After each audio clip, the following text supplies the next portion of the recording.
محترم ناظرین، السلام علیکم ورحمۃ اللہ وبرکاتہ۔ آپ حضرات کی خدمت میں فاتح مصر کی قسط نمبر 41 پیش کی جاتی ہے۔ بسم اللہ الرحمن الرحیم۔ محاصرے کی بات یہاں تک پہنچی تھی کہ مجاہدین نے فلیتے والے تیر شہر کے اندر پھینکنے شروع کر دیے تھے، لیکن دیواروں کے اوپر سے تیر آبادی کے اندر پہنچانا ممکن نہیں تھا۔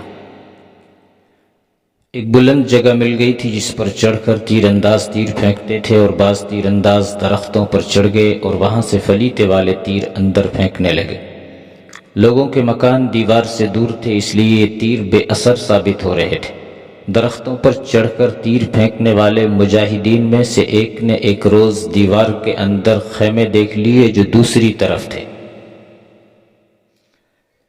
اس طرف دیوار کے قریب نہ کوئی درخت تھا اور نہ کوئی بلند جگہ۔ یہ دیکھ لیا گیا کہ خیمے اس طرف کی دیوار تک چلے گئے تھے۔ پہلے بیان ہو چکا ہے کہ مختلف قبیلوں کے عیسائی پناہ گزینوں کے روپ میں داخل ہوتے رہے تھے اور وہ ہتھیار چھپا کر اپنے ساتھ لے جاتے تھے۔ ان کی تعداد اتنی بڑھ گئی تھی کہ ان کے لیے ایک میدان میں خیمے لگانے پڑے۔ یہ انتظام ان مسلمانوں کا تھا جو شہر کا انتظام اور دیگر سرکاری امور چلاتے تھے۔ دیکھتے ہی دیکھتے خیموں کی ایک بستی آباد ہو گئی جن میں قبائلیوں کے پورے کنبے رہائش پذیر ہو گئے۔ خیموں کو دیکھنے والے مجاہد نے یہ بات سالاروں تک پہنچا دی اور انہیں بتایا کہ اس طرف سے اگر تیر پھینکے جائیں تو دیوار کے اوپر سے ہوتے ہوئے یہ تیر خیموں کے اوپر گریں گے۔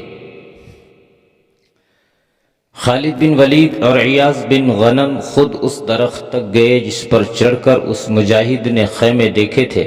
دونوں سالاروں نے کچھ اور اوپر چڑھ کر خیمے دیکھے۔ وہاں سے خیموں کے صرف اوپر کے حصے نظر آتے تھے کیونکہ درمیان میں شہر کے مکان حائل تھے۔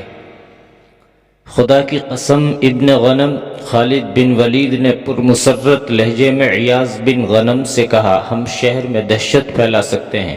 اگر ہم شہر میں خوف و ہراس پیدا کرنے میں کامیاب ہو گئے تو سمجھو ہم نے آدھی فتح حاصل کر لی۔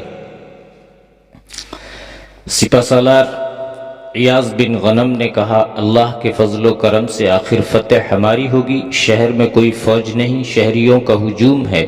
میرے دماغ میں یہی ایک ترکیب آتی ہے کہ ان لوگوں کو یہ دھوکہ دیا جائے کہ ہم محاصرہ اٹھا رہے ہیں، لیکن محاصرہ فوراً نہ اٹھایا جائے۔ سواروں کے ایک دو دستے یہاں سے ہٹا دیے جائیں، پھر اپنی سرگرمیاں بھی روک دی جائیں تاکہ شہر کے لوگ یہ سمجھ لیں کہ ہم محاصرے کی کامیابی سے مایوس ہو گئے ہیں۔ سالار عیاض بن غنم نے یہ بات درخت سے اتر کر کہی تھی۔ خالد بن ولید گھوڑے پر سوار ہوتے ہوتے رک گئے اور پاؤں رکاب سے نکال کر عیاض کی طرف دیکھنے لگے۔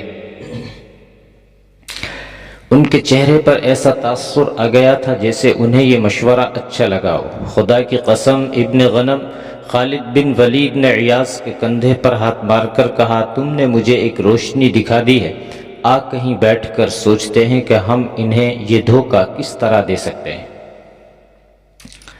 خالد بن ولید نے ایک کارروائی یہ کی کہ درختوں سے اور بلند جگہ سے تیر اندازوں کو ہٹا لیا اور انہیں اپنے ساتھ لے گئے۔ وہ جب شہر کی اس طرف پہنچے جس طرف خیمے تھے تو انہوں نے تیر اندازوں کو بتایا کہ اب وہ فلیتے والے تیر کس طرح پھینکے۔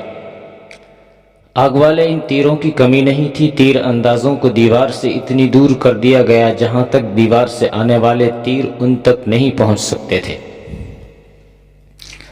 فلیتے والے تیر آ گئے اور تیر اندازوں نے کمانوں میں ڈال ڈال کر یہ تیر پھینکنے شروع کر دیے۔ وہ دو گھڑ سوار تیر اندازوں نے یہ کارنامہ کر دکھایا کہ کسی بڑے کے حکم کے بغیر گھوڑوں کو ایڑ لگا دی اور دیوار کے قریب جا کر دوڑتے گھوڑوں سے تیر اندر پھینکے۔ شہریوں نے دیوار پر سے ان پر تیروں کی بوچھاڑیں پھینکی، لیکن اللہ نے انہیں محفوظ رکھا۔ انہوں نے گھوڑے کہیں روکے نہیں تھے۔ ان کی دیکھا دیکھی تھوڑی دیر بعد ایک یا دو گھڑ سوار تیر انداز اپنے گھوڑے دوڑاتے دوڑاتے گھوڑوں سے اندر تیر پھینک جاتے تھے۔ دیوار سے جو تیر اندازی ہو رہی تھی وہ اور تیز اور شدید ہو گئی۔ اس میں سے بچ نکلنا بہت ہی مشکل تھا۔ 3-4 گھڑ سوار تیروں کا نشانہ بن گئے تو عیاض بن غنم نے باقی گھڑ سواروں کو روک دیا کہ وہ اتنا خطرہ مول نہ لیں۔ کسی اور گھڑ سوار تیر انداز کو دیوار کے قریب جانے کی ضرورت ہی نہ رہی، کیونکہ دیوار پر جو عیسائی تیر انداز تیر پھینک رہے تھے ان میں سے کسی نے بڑی بلند آواز سے کہا کہ خیموں کو آگ لگ گئی ہے۔ اس کی اس گھبرائی ہوئی پکار کی تصدیق دھوئیں نے کر دی جو دیوار کی اوٹ سے اوپر اٹھ آیا تھا اور اوپر ہی اوپر اٹھتا چلا جا رہا تھا۔ یہ دھواں بڑی تیزی سے پھیلتا اور گھنا ہوتا جا رہا تھا۔ ان خیموں میں رہنے والوں کی چیخ و پکار باہر بھی سنائی دینے لگی۔ خیمے بہت ہی زیادہ تھے اور ایک دوسرے کے بالکل قریب قریب لگے ہوئے تھے۔ ایک جلتا ہوا خیمہ دائیں بائیں والے خیموں کو جلا رہا تھا اور آگ بڑی تیزی سے پھیلتی جا رہی تھی۔ مورخین نے لکھا ہے کہ جلتے ہوئے خیموں میں سے نکلنے والوں میں سے اکثر کے کپڑوں کو آگ لگی ہوئی تھی، کئی ایک تو نکل بھی نہ سکے اور زندہ جل گئے۔ دیوار پر جو عیسائی کھڑے تیر اور برچیاں پھینک رہے تھے وہ ایسے گھبرائے کہ وہاں سے دوڑ پڑے اور خیموں کی آگ بجھانے کے لیے نیچے اتر گئے۔ دیوار کا خاصا حصہ خالی ہو گیا۔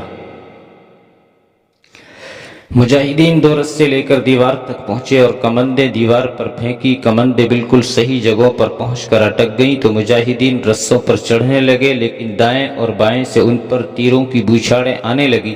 پیچھے والے بہت سے مجاہدین دوڑتے ہوئے آگے گئے اور دیوار والے تیر اندازوں پر تیر چلانے شروع کر دیے۔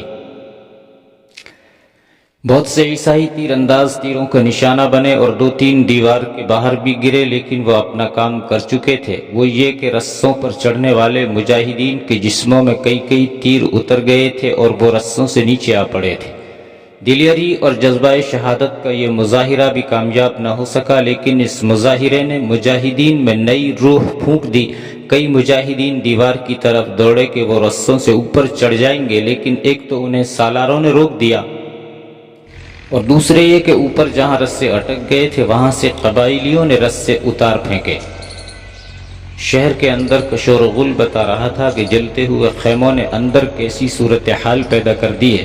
وہ افراتفری پیدا ہو چکی تھی جو خالد بن ولید پیدا کرنا چاہتے تھے۔ انہوں نے اپنے تیر اندازوں کو پیچھے ہٹا لیا اور جو سوار دیوار کی طرف کچھ آگے بڑھ گئے تھے انہیں بھی واپس بلا لیا۔ رات کے وقت مجاہدین کی ٹولیاں ایک دو دروازوں تک پہنچ جاتی تھی اور کلہاڑوں سے دروازے توڑنے کی کوشش کرتی تھی، لیکن اوپر سے تیر بھی آتے اور برچھیاں بھی آتی تھیں۔ دشمن نے اوپر سے ان پر جلتی ہوئی مشالیں بھی پھینکی تھی، جن سے دو تین مجاہدین کے کپڑوں کو آگ لگ جانے سے جھلس گئے تھے۔